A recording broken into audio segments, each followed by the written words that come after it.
live on ABC's KMET 1490 AM.com, your number one spot right here for news and talk on the West Coast. I thank everyone for tuning in this morning.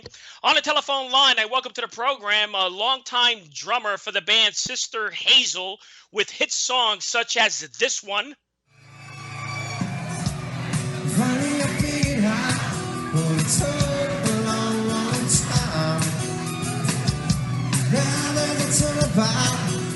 Maybe because I'm trying. There's been time. I welcome to the program Mark Trojanowski. Mark, Brian C., thanks for being here this morning. Thanks for having me. Appreciate it. Oh, my pleasure. Mark, you've been with Sister Hazel now for nearly 30 years and achieved so much, from earning Grammy nomination status to being a performer with a platinum-selling album on your resume. It must be a special feeling gaining all this success and recognition doing what you love to do, huh? Yeah, we're very fortunate and very lucky. Obviously we get to do something we love to do for a living, and it's been the same five guys since 1996. Band started in 1993 with Ken and Drew that were doing a duo gig kind of together.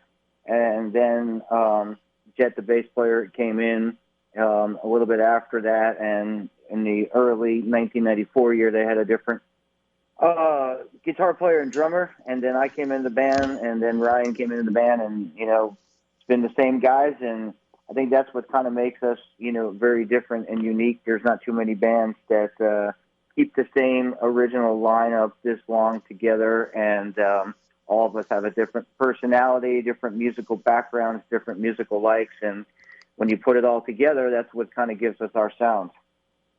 The band has an amazing sound, Mark. And I want to ask you, looking back at yourself as that 10-year-old kid, or even the teenage kid playing your drum set, did you envision one day playing for a successful band, being in the spotlight like you are?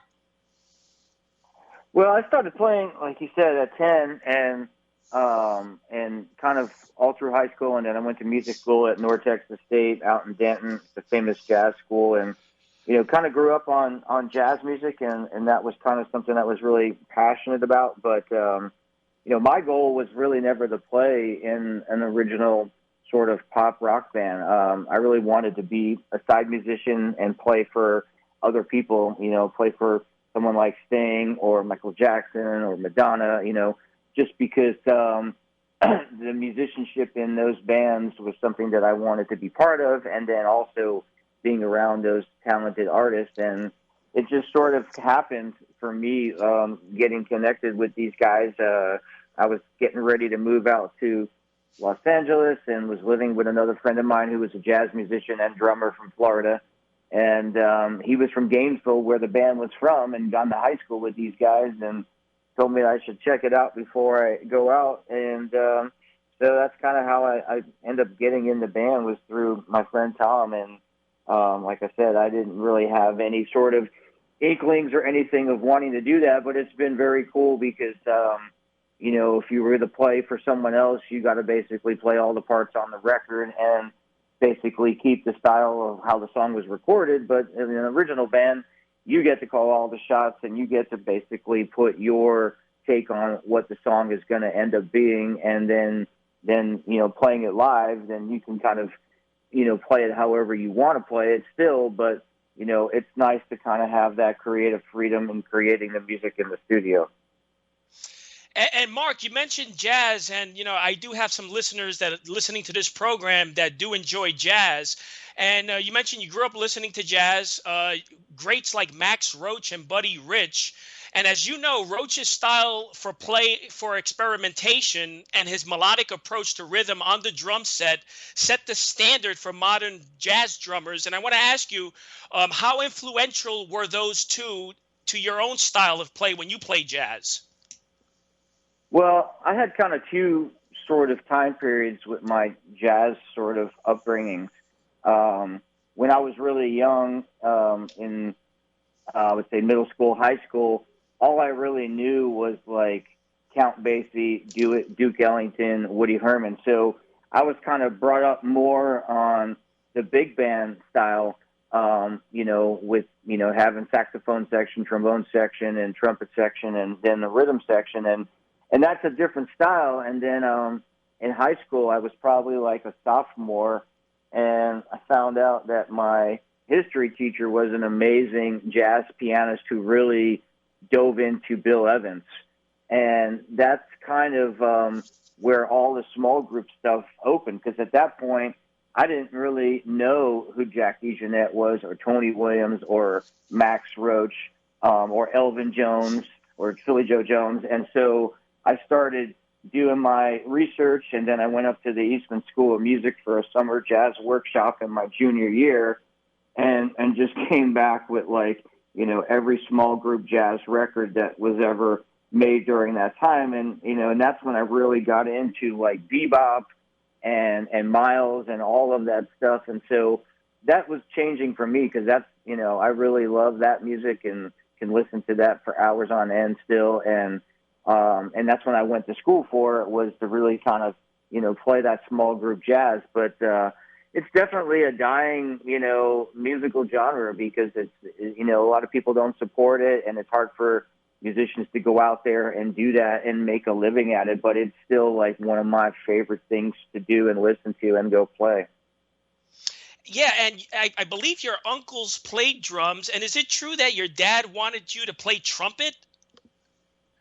Yeah, both of my uncles played drums.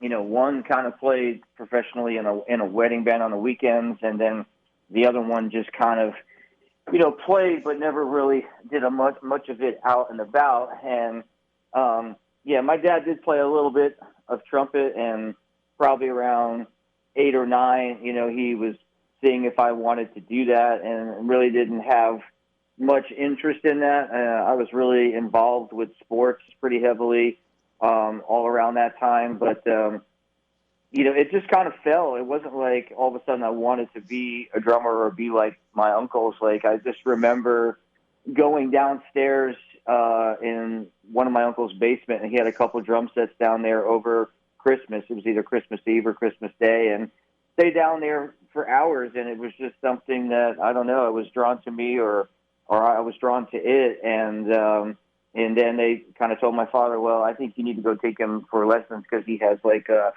natural ability of figuring this out. And so, that January, I started taking lessons when I was 10. So, it just sort of happened that way. It wasn't something that, that I always wanted to do, but it just sort of happened over that Christmas evening. And the rest is history. So you mentioned you did play in a high school band, and then several rock cover bands after college. 94 was the year in which you joined Sister Hazel. Tell us how that happened. Well, it was, I had just come off working on a bunch of cruise ships, because after finishing college, I was doing some master classes for getting my master's, and was playing on the road with a couple of jazz groups as well. And I wanted to be able to move to Los Angeles with my drum instructor at SOF at North Texas had told all of his students, like, if you're going to go move to a city, like, you need to save up some money so that you don't have to go get a day job. So in the daytime, you're out there practicing for hours, and then at night you're going out there sitting in, networking, and you need to be able to do that for like a year, because it's just going to take time to break in. So easiest thing for me to do was go work on a cruise ship, because I could read music, I could play charts, and so I went and did that pretty much from all of 1994, and then moved back to Florida and was playing in some of the amusement parks and doing local jazz gigs. And then that's when I met Tom. He went to UNF, which is another great jazz school in North Florida. And I actually was crashing with him in the summertime, because I was playing so much in Orlando at the parks. And that's when he had told me about, Sister Hazel needing a new drummer, that I should check it out before I split town. And so, I reached out to Ken, got some of the music on cassette tape that they were doing at the time, It was a bunch of songs that hadn't even been recorded yet and would eventually be on Somewhere More Familiar. And, learned the songs and went up there and kind of did an audition. And they called me back and said, they'd love to have me in the band. And so I kind of said at that point, like, well, I'll go give this like a year. It was July of 1995. And by November of 1996, we had a record contract. Yeah, and from what I understand, I don't know if this is a fact, but prior to the band being signed, there was a lot of promotional work done by the band, right? You guys were gigging constantly in the Southeast, and you created a regional buzz, which propelled the band's second album called Somewhere More Familiar. Is that what happened? Yeah, so, they already had the white record. We call it Sister Hazel, the white record, and that was recorded in a barn with some of their friends in Gainesville. And so, we felt like what was happening with Hootie at the time and what was happening with Edwin McCain in the Southeast and the Dave Matthews Band, that we needed to kind of control our own destiny. And the best way to do that, people were still buying music and CDs at that point. And so, yeah, we went in and we went and made Somewhere More Familiar. We got a loan from one of the bandmates' friends and a couple other people. I maxed out a bunch of my credit cards, and we basically made merchandise and posters and flats for record stores. And, from everything with our management team to what Ken and I were doing grassroots-wise, like, we wanted the campaign to look like a regular label release in Florida. And we did, in-store promotions. We got the song on a radio station in Gainesville and in Tallahassee, which were two big markets for the band. As you said, we were playing shows all through the Southeast. And every time we would go into a town, we would go onto the college campuses and give away some CDs as samplers and just start spreading the word. And so, 10 people would show up, then 100 people, and then it would be 250, and the next time it would be 500. And, and I think what it did was, it set that early stage for us to control our fan base and build our fan base without having it being built by a record company and having it built by videos and radio, because we had firsthand knowledge of meeting these people, coming to the shows, and then the sales started happening. I think we sold like 15,000 discs in like a 2 to 3 month period, and that sort of sent signals to New York and California with the labels, like, who is this band from Florida that's, selling this music? And then we had several different labels reach out to us in October. We released Somewhere More Familiar independently, I believe at the end of August, right before Labor Day weekend, somewhere around there. And, and we had that 15,000 sales happen, and then 2 months later, and then the labels reached out to us in late October, and we decided to go with Universal, and they at that point decided that we had all this momentum that they didn't want to go back in the studio and make another record. They just wanted us to remix Somewhere More Familiar and put it out, since we already had all of this groundswell. And that was always a tough point of contention for us, because, we made that record on a shoestring budget and went to Memphis and recorded it with Paul Ebersol, but like literally that record was recorded in probably 7 days and mixed in another 6. And, they let us go in and kind of remix a couple of things, and I think we retracked We'll Find It. But, it was a situation where kind of our indie demo became a national record. And, that's just based on, the material on there and how the songs were doing. And, of course, All For You still remains the band's massive hit. The track rose to number 11 on the pop charts, reaching number 1 on the adult contemporary charts. During the making of that album, what was your opinion when you first heard the song, All For You? Did you feel it was going to be a massive hit? Well, I don't know. It's always hard to say what's going to be a massive hit, but we knew that song connected with people, because anytime we played it live, people were singing all the words back. So we knew that there was a connection there. Whether or not that was going to connect on the national level, because even the record company, like, it took a really long time for our record to go gold and platinum, and they never, even throughout the whole process, we would go meet with Doug Marsh at Universal, who was the president of the label, and he would always tell us, like, this is a weird record to read because, like, you guys, it just doesn't go, like, over the top. It just doesn't drop. It just keeps kind of, like, rising gradually, and just kind of a steady kind of thing.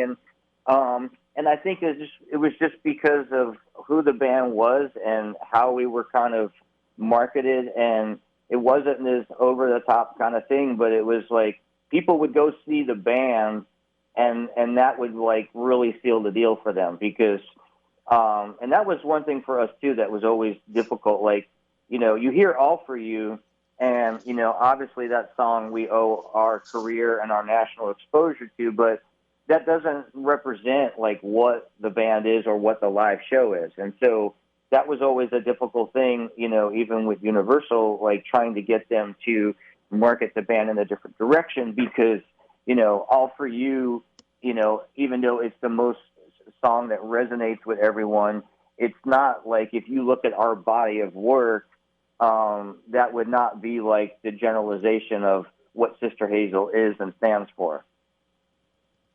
We're talking with the phenomenal drummer of Sister Hazel, Mark Trojanowski, who joins the program. 2000, you released Fortress, and that earned the band gold certification. There's about 14 title songs in that album, Mark. Now, I noticed the song Give In. Were the lyrics done by you on that tune? Yeah, that's kind of my song that I brought to the table on that record. At that point, everyone in the band was kind of writing. Jet, the bass player, had brought in Surreal, and I had brought in Give In, and then Ryan was doing some co-writing with Ken as well. Thank You on that record. The two of them kind of worked on that song. So at that point, everyone was kind of writing. Andrew was already writing before that and had a song on Somewhere More Familiar, and then had Strange Cup of Tea on that record. And so that was a long record, that was, because like I mentioned earlier, we didn't get to really make our debut studio record on Somewhere More Familiar.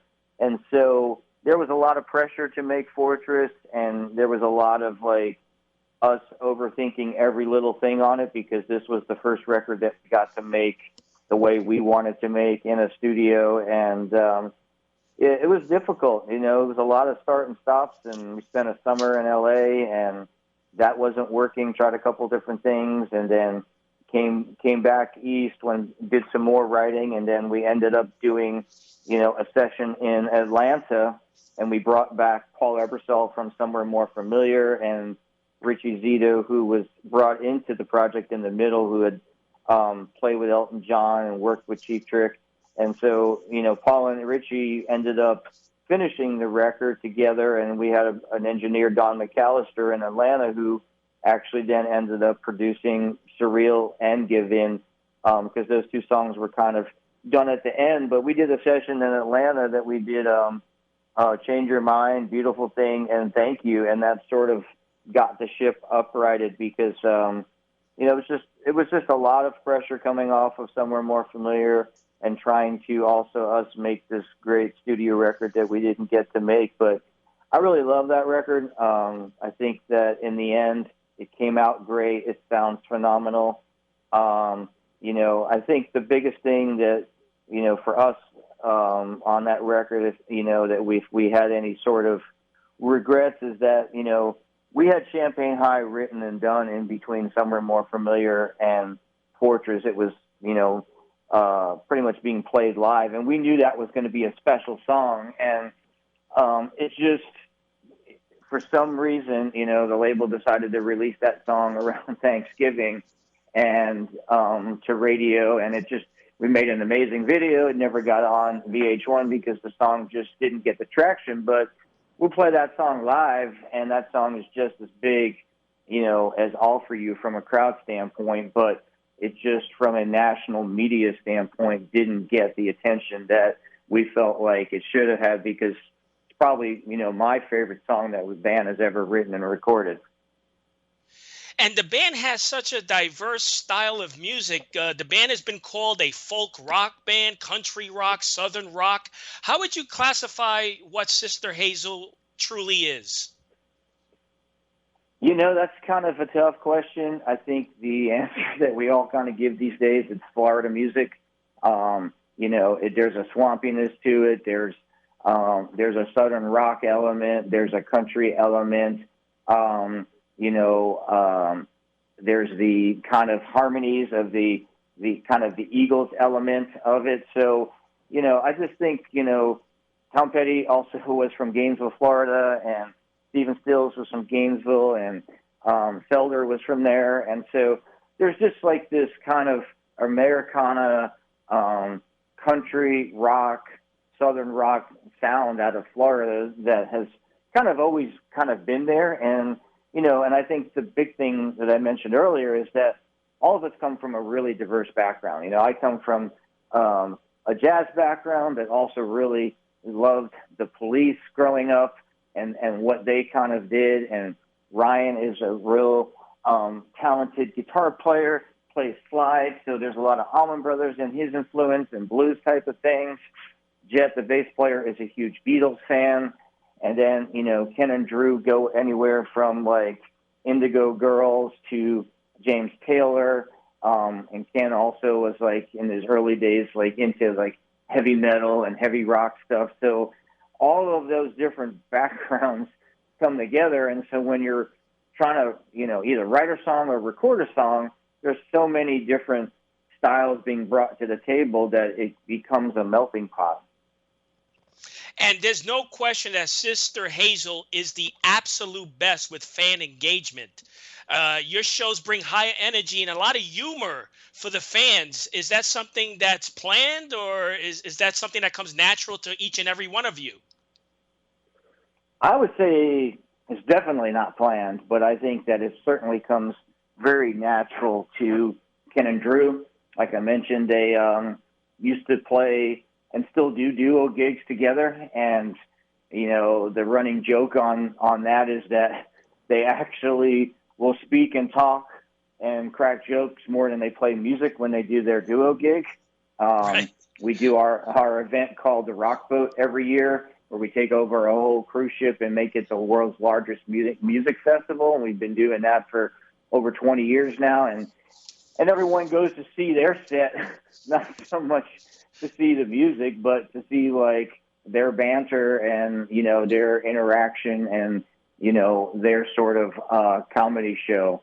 1 year on the cruise, they actually decided to do a puppet show where they had puppets of each other made, and they were behind a curtain. So they just have that gift, and I think the rest of us sort of just move in and around that, but kind of stay out of their way because they just are talented at just naturally doing that. And I want to ask you, we have a couple of minutes left for the drummers listening to the program. Just a couple of drumming questions, if I may. How can one learn to master the grip? Well, I think that for me, people always ask me why I play traditional grip with my left hand. And, I kind of grew up that way. My uncles played that way. And I think that, I'm fortunate that I've learned it that way. And then when I started learning marimba and timpani, I played a bunch of match grip and started to play more on the drum set. But, and I would have liked to play more match, and maybe as I got into Sister Hazel, would have liked to have been able to do that, but I ended up getting a really bad cyst in my wrist in college from just practicing a bunch that was right in my left wrist. And so, and it would get worse when I would play matched, and I tried a couple times to have it aspirated, but I never really wanted to go ahead, since my hands or my career, to have anyone do any type of surgery to remove something that was, it was aesthetic, but it also affected my playing. And when I played traditional, it didn't matter. And, Stuart Copeland, there's so many great drummers that played traditional in a rock setting that were able to do it. So it's like, okay, I'll just, play traditional all the time, and, and it went away. So, but I think nowadays, match makes so much more sense because of the fact that it clears your hands up. There's so many drummers that are even right-handed. Carter Beauford, comes to mind, and Dennis Chambers, where they can play left-hand lead, and instead of playing your right hand on the hi-hat, they're playing left, which completely opens up so many different combinations linearly. So, match today just makes a lot more sense when you're trying to do different things creatively. Yeah, and that's what I noticed when I watched your video, Mark. Your left hand is very skilled. As you know, the grip varies between different genres of music. But watching you play, I noticed your left hand, how skilled and how precise you are. That's why I asked that question. Yeah, I mean, I just kind of have developed a way to do it.